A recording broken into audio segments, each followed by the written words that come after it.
యుద్ధోన్మాదం ఫలితంగా ఇవాళ ప్రపంచవ్యాప్తంగా ప్రజలందరూ కూడా బెంబేలెత్తే పరిస్థితులు వచ్చాయి.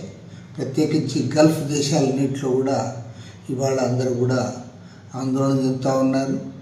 ఈ 3 రోజులుగా యుద్ధం జరుగుతూ ఉన్నా యుద్ధం ఆగే పరిస్థితులు ఏ రకంగా కూడా కనిపించడం లేదు. ఎందుకంటే అమెరికా, ఇజ్రాయెల్ యుద్ధ ఉన్మాదంతో ప్రత్యర్థులపైన దాడులు చేయడం, అందరినీ బెదిరించడానికి కోరుకుంటూ ఉన్నారు. ఒకవైపు టారిఫ్ యుద్ధం అంటూ ప్రపంచాన్ని బెదిరిస్తూ, మరోవైపు ప్రత్యక్షంగా ఆయా దేశ సార్వభౌమత్వాన్ని దెబ్బతీసి ఆ దేశాల అధ్యక్షులను, నాయకులను కూడా వారిని కిడ్నాప్ చేసే పరిస్థితి తీసుకుపోయి. ఇటీవలనే వెనిజులా అధ్యక్షుడు మదురోను కిడ్నాప్ చేసి ఆయన్ను, ఆయన భార్యను ఇవాళ అమెరికన్ కోర్టుల్లో వారిపైన విచారణ చేయిస్తారు. ఇక్కడ కొమేనిని చంపడమే కాకుండా ఈరోజు ఆ దేశం పైన యుద్ధానికి దిగారు. దీన్ని ప్రపంచవ్యాప్తంగా అందరూ కూడా తప్పుపడుతూ ఉన్నారు. చివరికి అమెరికాలో ఉన్న సెనేటర్స్ కూడా వారందరూ కూడా స్పష్టంగా చెప్తా ఉన్నారు, యుద్ధాన్ని ప్రకటించే ముందుగా కాంగ్రెస్లో చర్చించలేదు, కాంగ్రెస్కు మాత్రమే అధికారం ఉంది, ట్రంప్ ఏకపక్షంగా ఈ యుద్ధాన్ని ప్రకటించాడని చెప్పి ఇవాళ అమెరికాలోనే నిరసనలు వ్యక్తమవుతూ ఉన్నాయి.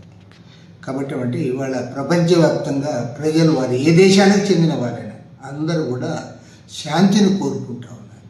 కాబట్టి యుద్ధానికి ఫుల్ స్టాప్ పెట్టాలి. అమెరికా తన యుద్ధోన్మాద చర్యలను ఉపసంహరించుకోవాలి. తక్షణమే వివిధ దేశాల సార్వభౌమత్వాలను గుర్తించే పద్ధతిలో ఉండాలి. దురదృష్టం ఏమంటే ఇవాళ అంతర్జాతీయ యునైటెడ్ నేషన్స్ వారి గురించి ఎంత తక్కువ మాట్లాడితే అంత మంచిది. వారు ఉన్నారా లేరా అనే పరిస్థితి వచ్చేసింది. కాబట్టి ప్రపంచవ్యాప్తంగా అమెరికా, ఇజ్రాయెల్ యుద్ధోన్మాదానికి వ్యతిరేకంగా ప్రజలందరూ కూడా నిరసన గళం వినిపించాలి. అమెరికా తన యుద్ధోన్మాద చర్యలను ఆపాలి. అదేవిధంగా పాలస్తీనాలో ఇజ్రాయెల్ యొక్క దుశ్చర్యలను కూడా ప్రజలందరూ కూడా ఖండించాలని ఈ సందర్భంగా విజ్ఞప్తి చేస్తున్నాం.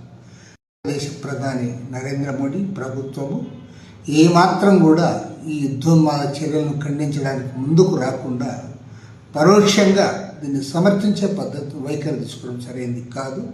ఇటీవలనే ప్రధానమంత్రి గారు ఇజ్రాయెల్ పర్యటించడం, ఇజ్రాయెల్ పార్లమెంట్లో మాట్లాడడం, దాని వెంటనే ఈరోజు దీనిపైన యుద్ధం ప్రారంభం కావడం అనేది అనేక అనుమానాలకు తావిస్తూ ఉంది. ప్రధానమంత్రి ఖచ్చితమైన వైఖరితో అమెరికా, ఇజ్రాయెల్ యొక్క యుద్ధోన్మాద వైఖరిని భారతదేశం తరఫున ఖండించాలని కూడా సిపిఐ తరఫున డిమాండ్ చేస్తుంది.